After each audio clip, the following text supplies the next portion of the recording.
LSU on the whole, Jalen Milroe went off. He was their only real offensive threat in a pretty rainy night, and well, for the most part. Ryan Williams was okay, but it was a Jalen Milroe show. Jam Miller, almost 100 yards on 18 touches. Like, listen, as a guy who's been begging for them to get the running backs more involved, like, yeah, he wasn't the leading rusher, but if you get 100 yards on almost 20 touches out of a guy, like, that's fair. That's some production. Like, come on, that's fair. Don't do this, Ubben. I would have liked to see him pop one. Basically, what was his longest run of the night? Like 8 yards, maybe something like that. Doesn't matter. That's a fair point. Either way, Milroe was fueling the offense. He was the guy that was driving people crazy. He had the 39-yard touchdown on the opening drive. Basically, put the nail in the coffin with a 72-yarder on the first play of the fourth quarter. That really emptied out the stadium. Oh yeah.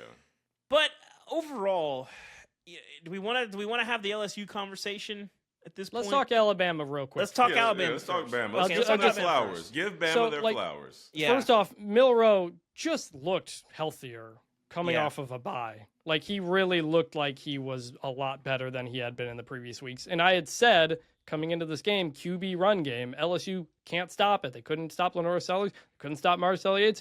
Turns out they can't stop Jalen Milroe either. So the defense looked completely lost. There was a lot of QB draw calls. Like, it wasn't just scrambling. Like, it was straight QB draws, and it was there, and boom, he's gone, and made the linebackers and safeties look pretty ridiculous. And Alabama's now back up to number 8 in my 134. Like, they've got to win against Georgia. They've got to win at LSU. Like, they're back in position now to make the playoff, especially with the rest of the schedule is pretty simple. I think it's like Oklahoma, Auburn, and Mercer. I think. So, like, real good shot that Alabama is going to the playoff and or the SEC championship game. So, like, they have held on here. It hasn't been pretty at times, but LSU blew them out, got the win they needed to get. The defense played really well. Garrett Nussmeier had no idea what was going on.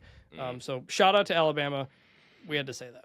Yeah, and I think it's worth saying too, real quick. I think it's worth saying, Alabama, they're flawed. They're not this great Alabama teams we've seen in the past. They're one of the 12 best teams in the country. Like, the schedule is always going to be tough, and there's so many good teams in the SEC at this point. But like, we needed to have Alabama in the playoff. I think they're going to get there now because they're one of the 12 best teams. I want to see them compete. We'll see what they do.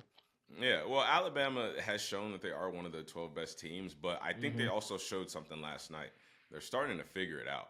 This is the game that Alabama fans have been waiting to see. This is the game that us as people in the media have been waiting, the performance we've been waiting to see from Alabama, right? And if I'm one of the other 12 teams or one of the other 11 teams, this is a performance that makes me kind of open my eyes and say, okay, wait, no.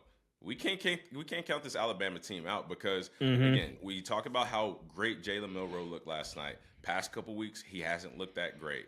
Defensively, like, they held Garrett Nussmeier to under 250 yards, forced him to turn the ball over 3 times. Like, this defense has been a big point of emphasis for what's causing a lot of their problems. They had other guys that can contribute that's not Ryan Williams. I mean, like, they're starting to get it, and if they can make some serious noise in the playoffs, like, they're figuring it out. And what I wanted to tell you guys, a stat.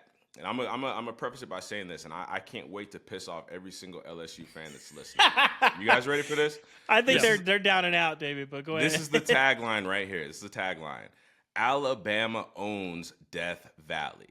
Now, listen to me when I say this. In 38 matchups all time in Death Valley, Alabama has won 27 of them.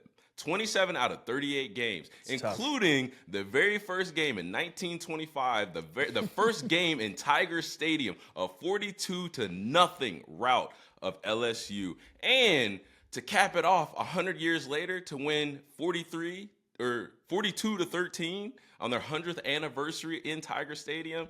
Like I said, Alabama owns Death Valley. We own LSU right now. LSU is our little brother from henceforth.